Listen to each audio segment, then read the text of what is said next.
Hi everybody! I am showing you how I make my pumpkin soup. I hope you enjoy. Thanks for watching.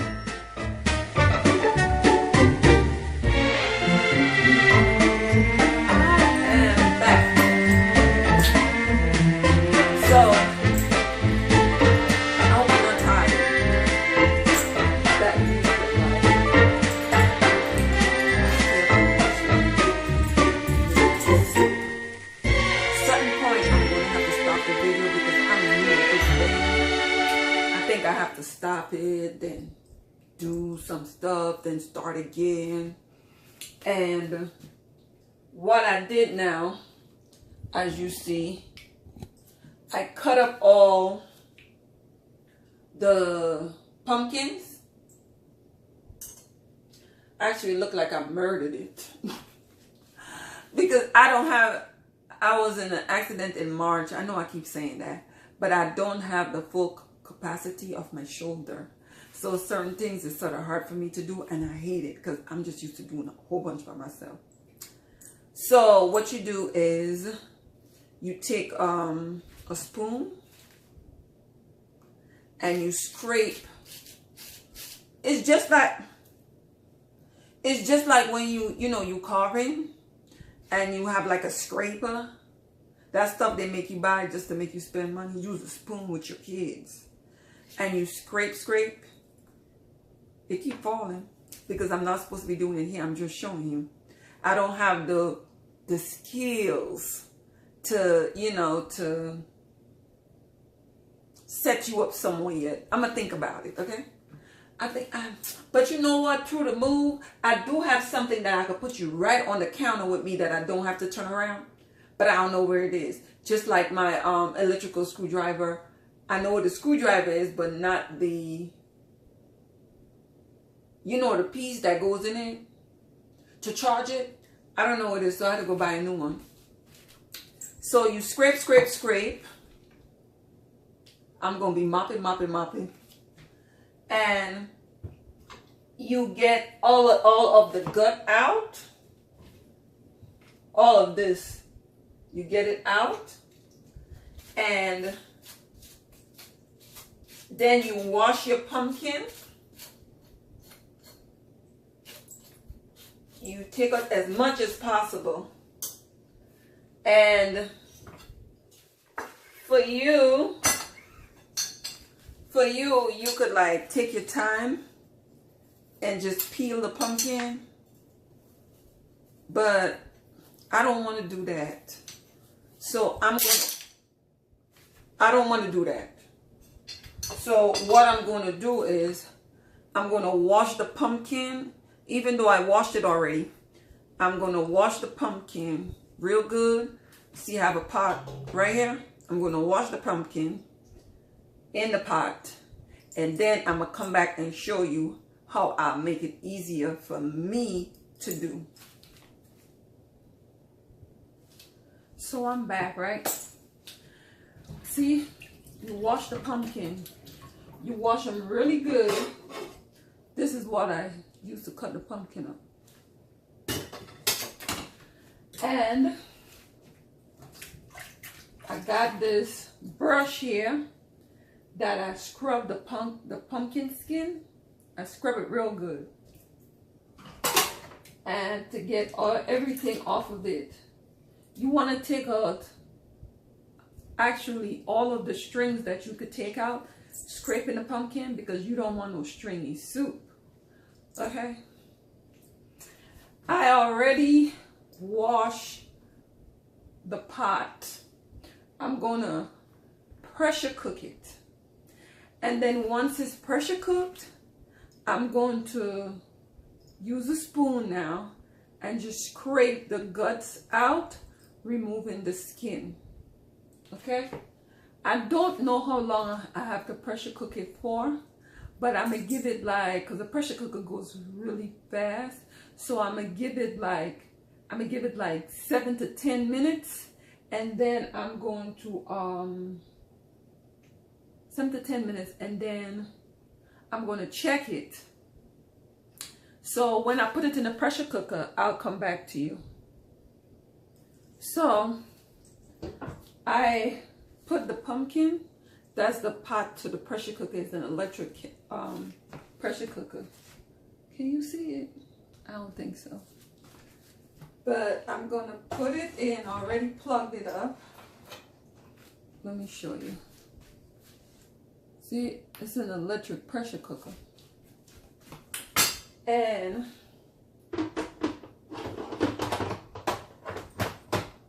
I'm gonna close it up, but this here, I wanted like cubes of pumpkin in the soup, even though I'm gonna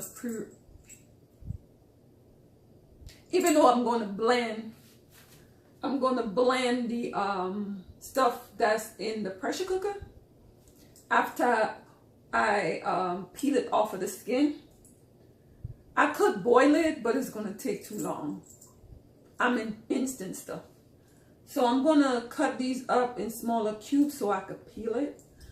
And I couldn't do that with all of that. Back, you know, like a few months ago when I made pumpkin soup, I didn't have to do all of that, but I don't have like the strength in my arm to be peeling this whole thing. And yeah, I could use can, but I don't know how long the can been in the store. I want fresh pumpkin soup. And we're in fall, so why not? Apart from what's happening with me. Because think about it, summer come, that pumpkin is in the can. Winter come, so it's cooling and it's heating. So a lot of things, I'd rather just do it like I see my mama did it. And I used to think that she just doing too much. No, I'm doing the too much. So I am going to come back once I finish taking care of all of that. So this is where I'm at right now. The pumpkin seeds, I'm gonna put them in the oven. I almost dropped it. I'm gonna put it in the oven to bake. So I pulled some of the seeds out of the pumpkin, and I'm gonna bake these because we're gonna put it in the soup to make it more nuttier after it's cooked. So that in there. I'm gonna come right back. I'll show you something else. I think I'm back. I'm back. So now I'm gonna take here the meat. This is I scrape away some of the fat, but this is the marrow. After what I did, after I boiled the neck bones, boil it first, get the dirt off of it, and then I cook it. I know I wanted to make soup this week. That's why I told you I pre-do a lot of my things. So when time to make it is, the process is easier. I don't do all in one day. Usually I have like, I'll buy a whole pumpkin and I'll cut it up in advance and cut them down and freeze them, so I could have pumpkin soup even when pumpkin is not growing. So, and I put them in Ziploc bags and write on them.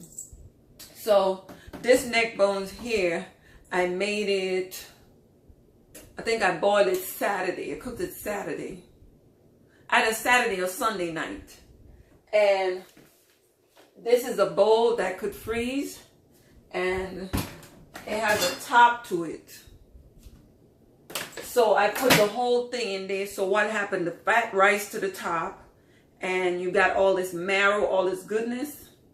So I went ahead and I used a spoon and scraped some of the fat off. But this is still like gelatin. So what I'm going to do, I don't want the meat to cook anymore that is already cooked. I want it to have a little bite off the bone, you know, still peeling off still falling off the bone, but not too mushy where everything, the bone is all over the place. So what I'm going to do, I'm going to take this strainer. Some people call it a colander. And I'm going to insert it in here and pour the content of this, the neck bones, in here. So what will happen is the sauce, the good stuff that we're looking for, the marrow, will go down. And I'm going to turn the stove on so I could start making the soup, because this is some of the stock for the soup. Then once the pumpkin is finished, I will, you know, clean them, cut them up, and then combine it. I'll come back again.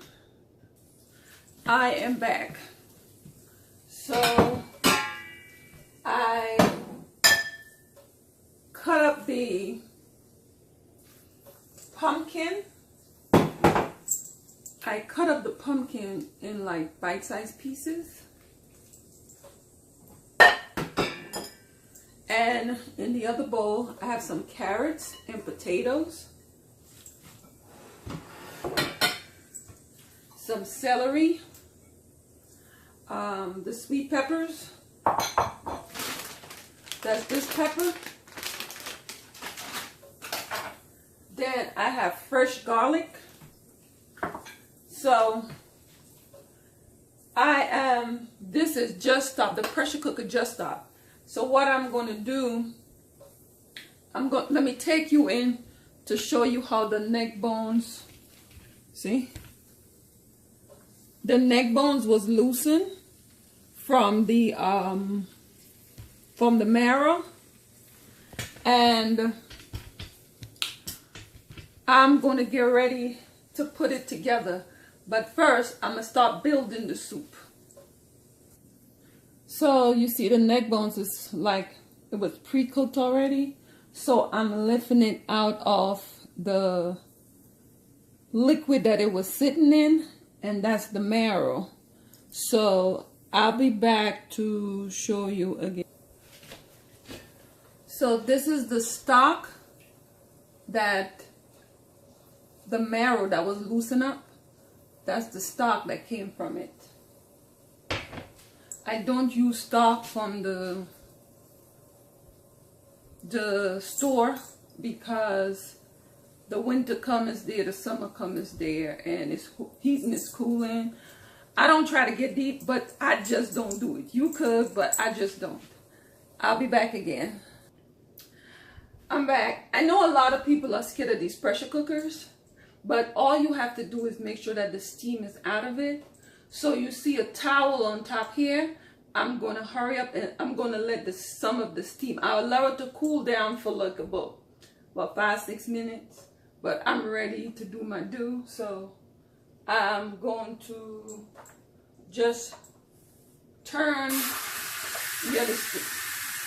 put this on there so it muffles the, that evaporation. This is the pumpkin. After it's cooked, I'm allowing it to cool down. And now I know it is like anywhere from 5 to 7 minutes would have cooked the pumpkin. Now, in the pot that you're going to make the soup in, you think it's hot. You're going to add a bit of oil. And this is, you can use avocado or olive oil. I just like using, like the Western oil, I will use it for frying. But anything like sauteing, I always use like olive oil or avocado oil. And here's the seasoning that I made, all grind up. So I take a generous amount.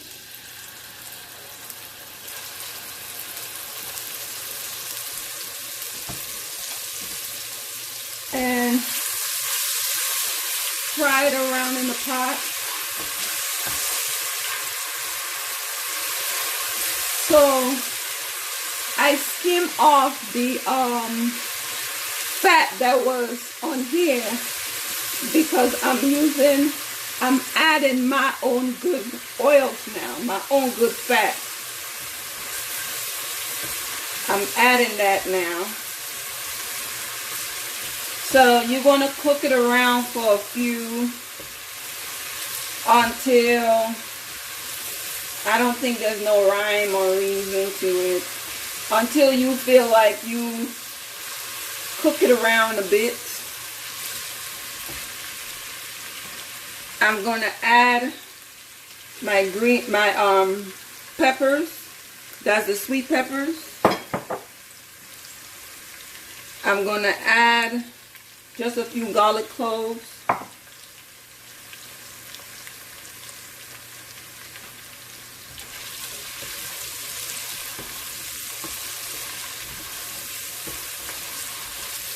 It smells so good, just with the seasoning only.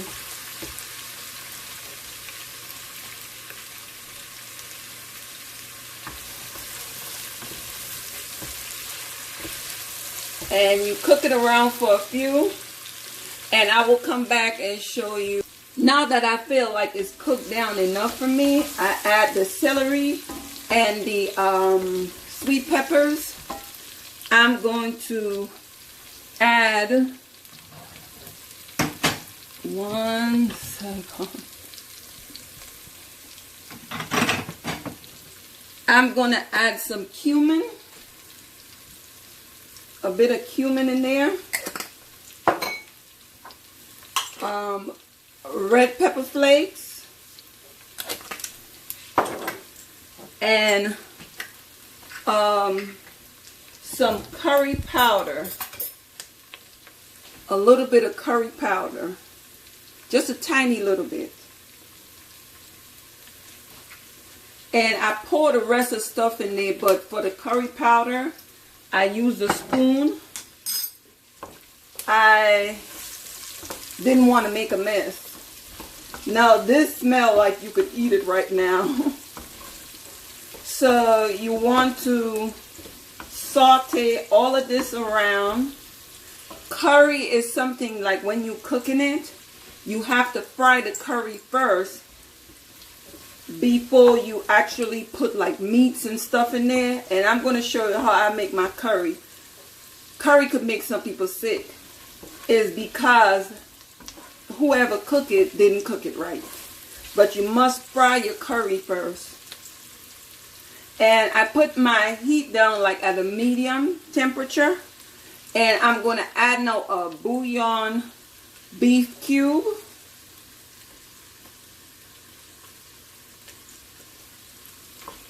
And break it all up in there.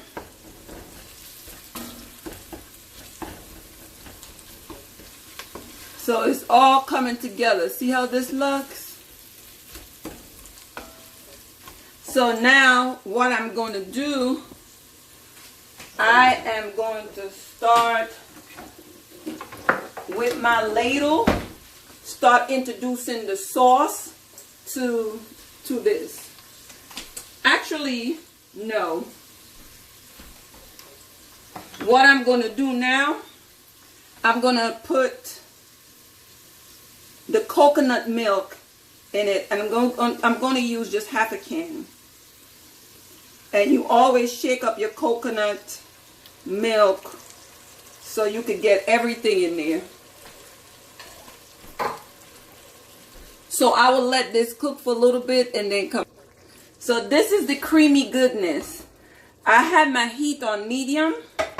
So now I'm gonna stir the water from the neck bones, and I turn my heat up to high now. So it's already creamy. And I haven't even put the puree pumpkin in it as yet.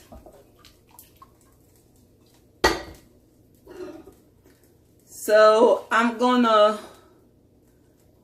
let this come to a boil. When I'm ready to add the rest of the stuff, I will come back. So now I brought it to a boil. And the pumpkin is hot. I could add the boiled pumpkin to it. Oh yes, that's hot. Hot, hot, hot. Oops.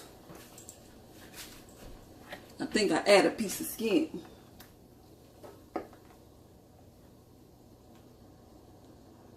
That's not it. So this is real life. Let's see. Well, maybe I'm wrong. Maybe I didn't. It was all in my head. So I'm going to peel off the rest of the pumpkin and put them in the I'm back. I am going to put the rest of the coconut milk in here. Make it have some creamy goodness. I'm going to put Himalayan sea salt, just a cup of cracks. I'm going to put some black pepper.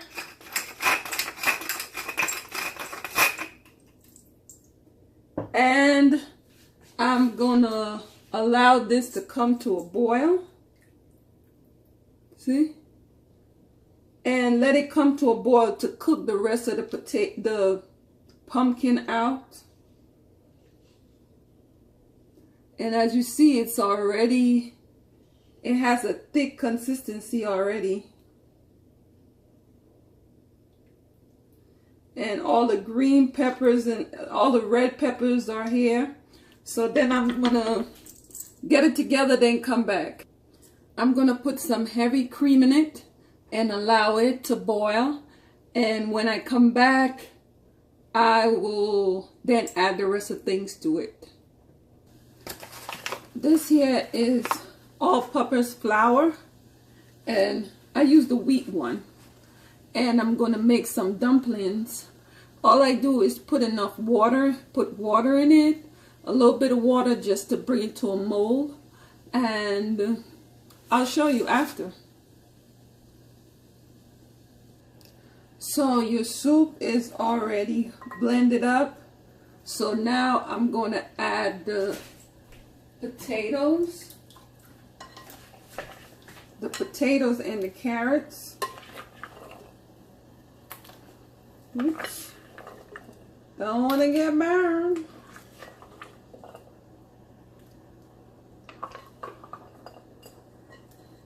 It's a lot of soup, so that's why I didn't want to dump it in and get burned.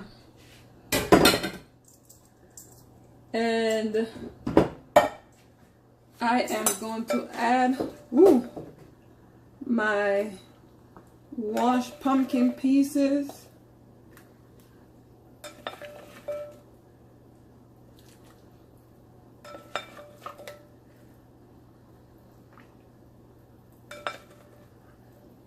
And let everything get cooked up. And once I bring this to a boil, I'm going to let it cook down a bit. Then I'm going to add the dumplings, and I'm going to show you the finished product.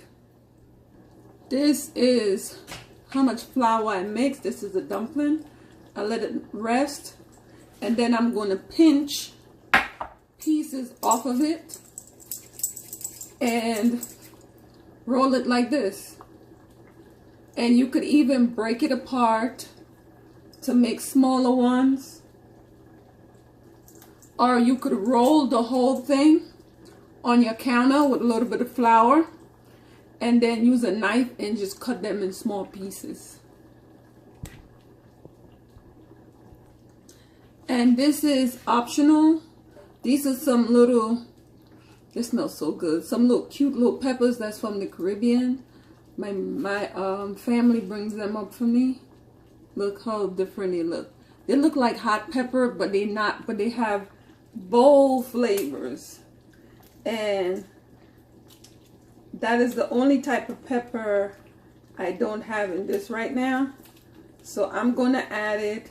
And it's optional. The soup still tastes good, but I just like that.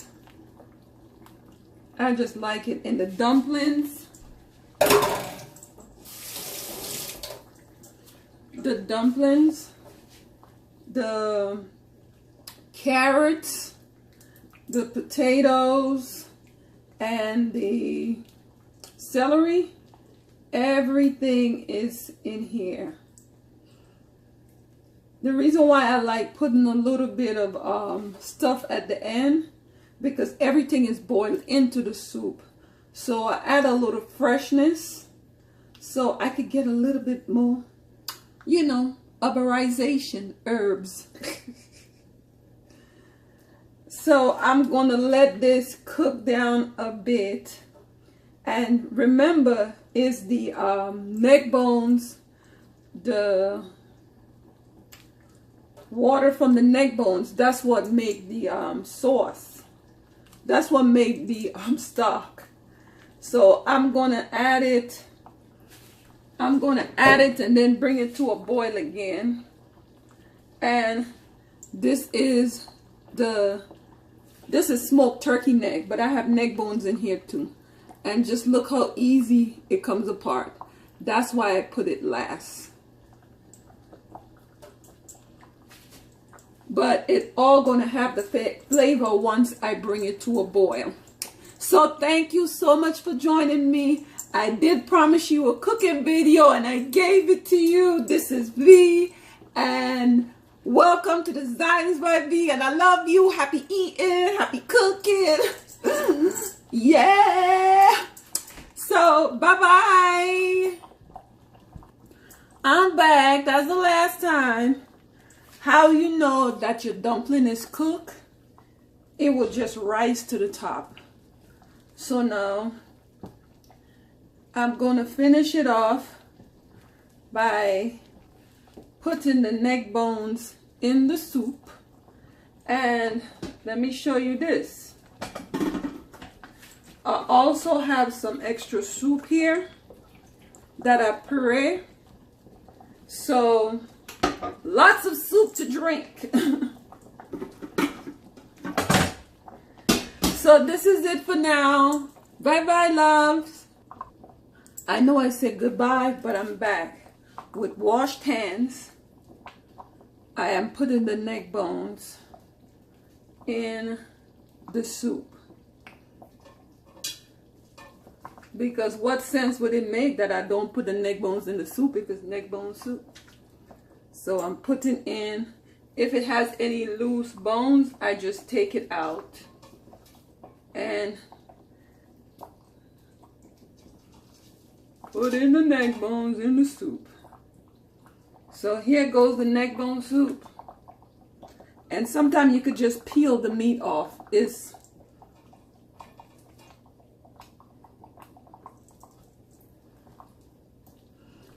So remember I told you I have extra soup there. So this is it. Hearty soup for the winter, even though it's not winter. Bye-bye, loves.